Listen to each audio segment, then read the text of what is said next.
Assalamualaikum warahmatullahi wabarakatuh. Senang sekali saya Nizar Firmansyah.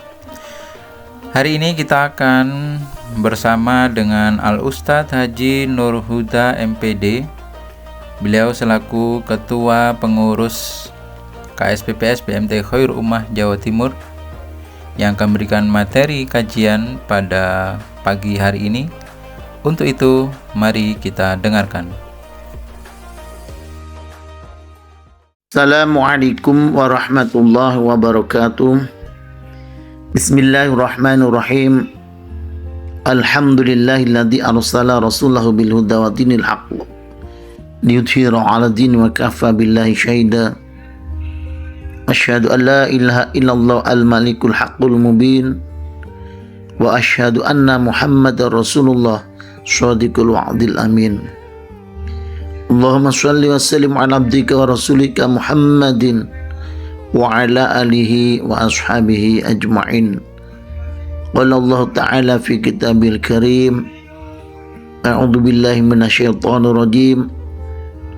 Ya ayyuhalladzina amanu kutiba 'alaikumus syiyam kama kutiba 'alal ladzina min qablikum la'allakum tattaqun. Shadaqallahul 'azim. Para pemirsa yang dimuliakan oleh Allah, pertama-tama marilah kita senantiasa bersyukur kehadirat Allah Subhanahu wa Ta'ala yang telah memberikan limpahan rahmat dan nikmatnya sehingga kita masih dalam keadaan sehat walafiat. Dan ini bagian dari nikmat yang terbesar yang diberikan oleh Allah kepada kita semuanya. Namun kadang-kadang kita lupa bahwa itu adalah nikmat Allah yang besar. Yang pertama, nikmat hidup. Yang kedua, nikmat dalam keadaan sehat walafiat. Nikmat yang dimana toko-toko tidak ada yang menjual yang namanya hidup. Tetapi kadang-kadang itu kita abaikan. Kita senantiasa lupa bahwa hidup adalah nikmat yang terbesar yang diberikan oleh Allah kepada kita sebagai umat manusia. Kedua kalinya salawat serta salam semoga tetap terlimpahkan pada junjungan kita beliau Nabi besar Muhammad sallallahu alaihi wasallam yang telah memberikan tuntunan ajaran kepada kita dengan ajarannya hak dan memberikan petunjuk pedoman hidup kepada kita Al-Quran dan Al-Hadis, ijma' dan qiyas yang kita jadikan sebagai pedoman hidup untuk menjadi hamba Allah yang senantiasa selamat fid dini wad dunya wal akhirah. Para pemirsa yang dirahmati Allah, alhamdulillah kita senantiasa berdoa setiap di bulan Rajab, bulan Sya'ban, agar kita diberikan oleh Allah barokahnya, dan sampai pada bulan Ramadan sehingga kita bertemu dengan bulan yang dimuliakan oleh Allah Subhanahu wa Ta'ala. Sebagaimana doa yang kita panjatkan, Allahumma barik lana fi Rajaba wa Sya'bana wa balighna Ramadan. Memohon kepada Allah, ya Allah berikanlah barakah di bulan Rajab dan barakah di bulan Sya'ban. Serta memohon kepada Allah, ya Allah sampaikanlah umur kami, berikan kesempatan kepada kami untuk menyambut datangnya Ramadan, untuk melaksanakan ibadah di bulan Ramadan. Kita senantiasa berdoa, dan alhamdulillah bulan Rajab, bulan Sya'ban telah kita lewati bersama-sama. Dan sampailah kita di bulan Ramadan, bulan yang dimuliakan oleh Allah, Dan bulan inilah yang kita tunggu-tunggu untuk mengharapkan ampunan Allah Subhanahu wa ta'ala. Oleh karena itu, ma'asyiral muslimin yang dirahmati Allah, ketika kita sudah sampai di bulan yang dimuliakan oleh Allah, janganlah kita sia-siakan bulan ini dengan berleha-leha tanpa usaha untuk meningkatkan ibadah kita demi mencapai ridha Allah Subhanahu wa ta'ala. Yang pertama, di mana di bulan Ramadan ini Allah memerintahkan kepada kita orang-orang yang beriman untuk menjalankan ibadah puasa. Sebagaimana sudah saya sampaikan tadi, hai orang-orang yang beriman, diwajibkan atas kamu berpuasa sebagaimana telah diwajibkan kepada orang-orang sebelum kamu. Para nabi-nabi dahulu juga menjalankan ibadah puasa untuk mencapai takwa Allah, untuk mencapai takwa kepada Allah Subhanahu wa ta'ala.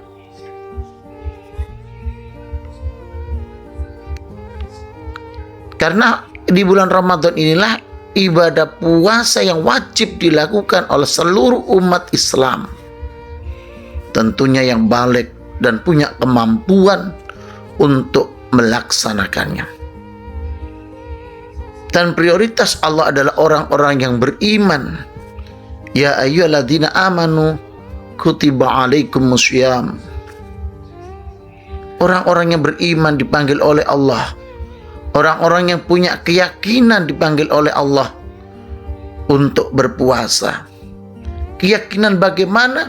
Keyakinan bahwa orang-orang yang punya keyakinan pasti akan yakin mampu melaksanakan ibadah puasa. Dalam keadaan bagaimanapun, bentuk pekerjaannya, apapun bentuk pekerjaannya, kalau orang itu bersandar kepada Allah, keyakinannya bersandar kepada Allah bahwa segala kekuatan adalah karena Allah, datangnya dari Allah, maka dia yakin akan mampu melaksanakan ibadah puasa.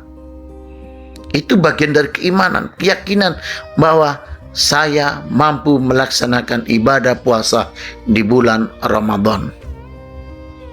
Meskipun saya sebagai petani, sebagai pedagang, sebagai karyawan perusahaan, pegawai kantor, kalau semua punya keyakinan bahwa dirinya mampu melaksanakan ibadah puasa, maka dia sanggup melaksanakannya. Yang pertama, dia tidak hanya sekedar menahan makan, menahan minum, haus, dahaga, lapar, tetapi bagaimana punya keyakinan dengan menjaga syahwatnya, dengan menjaga hawa nafsunya.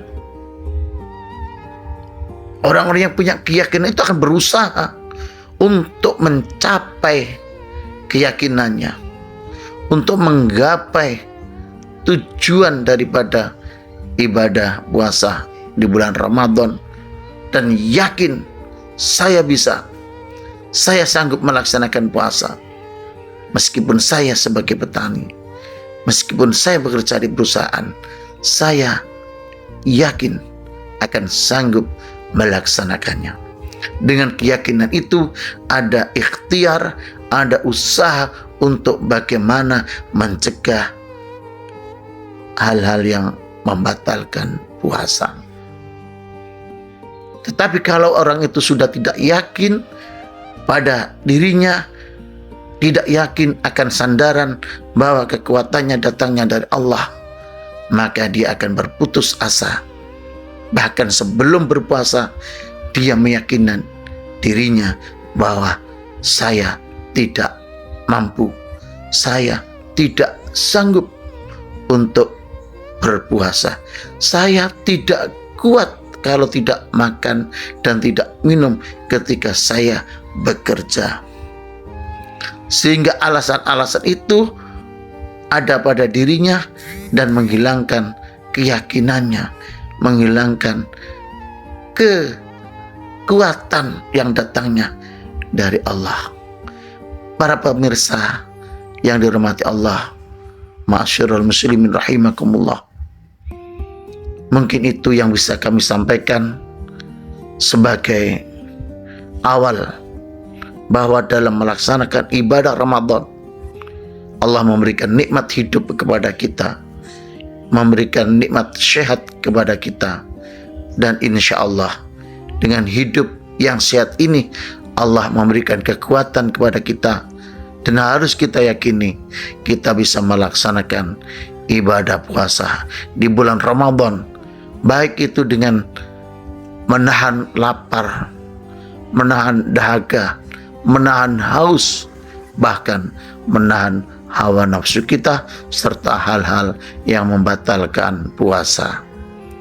Demikian yang bisa saya sampaikan, kurang lebihnya mohon maaf. Wallahul muwaffiq ila aqwamit thoriq. Assalamualaikum warahmatullahi wabarakatuh.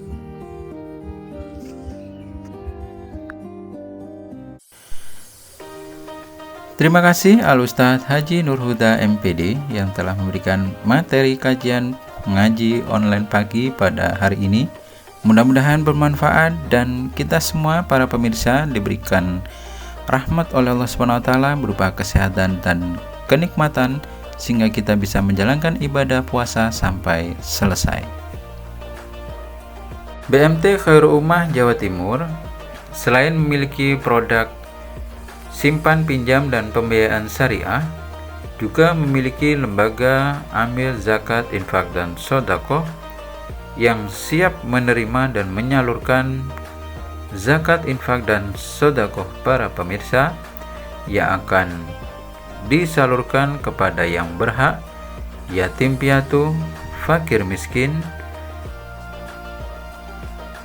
dana pendidikan maupun dana sosial. Untuk itu kami mengajak para pemirsa untuk berdonasi melalui Baitul Mal Khairul Ummah Jawa Timur cukup dengan Rp25.000 yang bisa disetorkan melalui kantor KSPPS BMT Khairul Ummah Jawa Timur yang berada di Komplek Pondok Pesantren Darul Ihsan Menganti Gresik, atau melalui rekening BSI dengan nomor 714 945 1058. Saya ulangi, 714 945 1058.